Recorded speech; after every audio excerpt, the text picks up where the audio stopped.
Welcome to the section 1 of the ionic compounds. Let's begin. Alright, so here's a little bit of an introduction to ionic compounds. Basically, a chemical bond is a force that holds two ions together.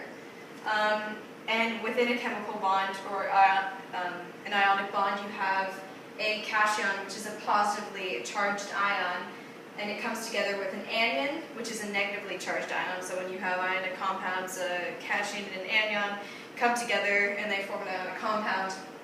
And then we're introduced to valence electrons, which are the electrons in an atom's outermost orbitals. And this can be looked at through a variety of different models and diagrams. Particularly, we have the off-boo diagram. And I'm going to demonstrate how we can, by looking at an element on the periodic table, we can fill out this wonderful chart. So, and from calcium, looking at it on the periodic table, I'm going to draw in the electrons in the boxes. So basically the rule is, I'm going to draw an arrow. So you draw my arrow, that represents one electron. But each box has two electrons, so then we're going to keep going. And we need to make sure we go up to 20. So we have, now we have 4, and basically the rule is you get to a box, you have to draw each one individually in the boxes and then add the next one in. So we have 2, 4, 6, 8, 10, then we just need 10 more. Down, down. 2, 4, 6, 8, 10, 12, 14, 16, 18, and perfect, we have 4 s. This is going to fill up the entire thing, and this represents all the electrons within calcium. okay, so a crystal lattice is a three-dimensional geometric arrangement of particles.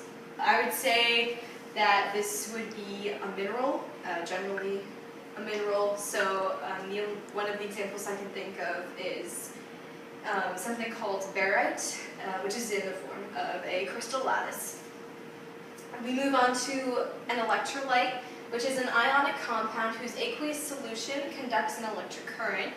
So aqueous means that it is a solution, so it can be a liquid mixed with some other form of maybe like a solid into a liquid, and it mixes. That's what aqueous means, and it conducts some sort of current, so it has a charge. Electrolytes can typically be found in most energy drinks these days. The most common known would be like Gatorade or something, and electrolytes are good for you when you're sick, or especially if you exert a lot of energy and you're exercising a lot, you lose electrolytes, so you need to replenish your body with them. That's why it's not really good if you're not really active and if you're healthy to be giving your body excess of electrolytes. And last, we have lattice energy, which is the amount of energy required to separate 1 mole of ions in an ionic compound. All I know is I think that takes a lot of power to do. So the electron dot structure just shows the amount of valence electrons in each element. So here you can only have up to 8 valence electrons. Here is a noble gas, neon, and all the noble gases have the full valence electrons. So this one will have 8 dots around it, and when you draw them, you do counterclockwise,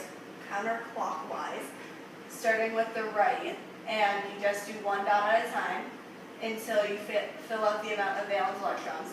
You can get the amount of valence electrons from the group that the element is in on the periodic table.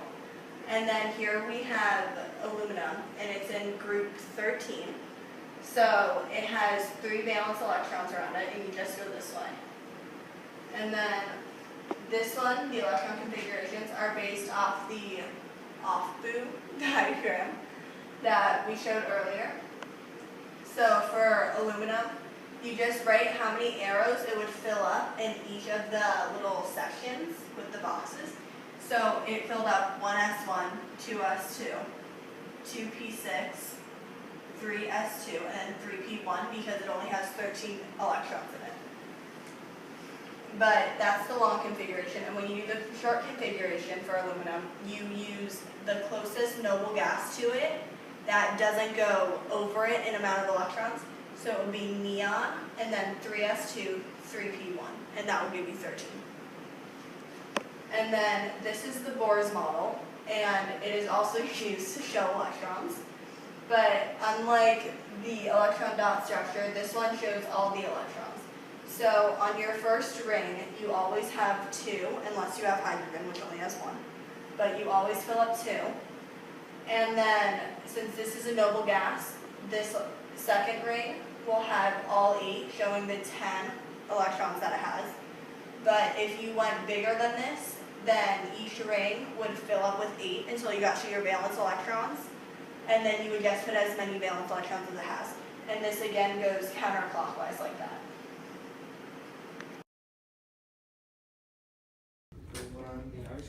I'm here to educate you on ionic compounds. An ionic compound is made up of an ionic bond, specifically a non-metal and a metal together. The chemical formula of an ionic compound is called a formula unit, and this is the simplest ratio of the number of ions involved. There are 2 types of ions, monatomic ions and polyatomic ions. These are examples. Magnesium is a monatomic ion. Ammonium is a polyatomic ion, just like the stuff in your newspaper. So oxyanion is a type of polyatomic ion that is composed of a nonmetal and 2 or more oxygen atoms. For example, there's nitrate.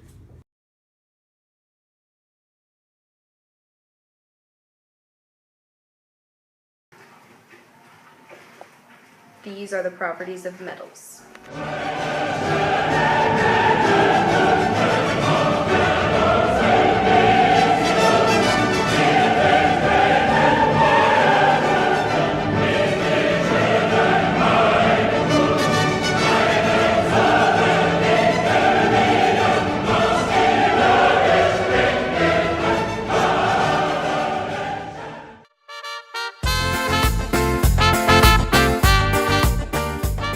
Alrighty, so section 2.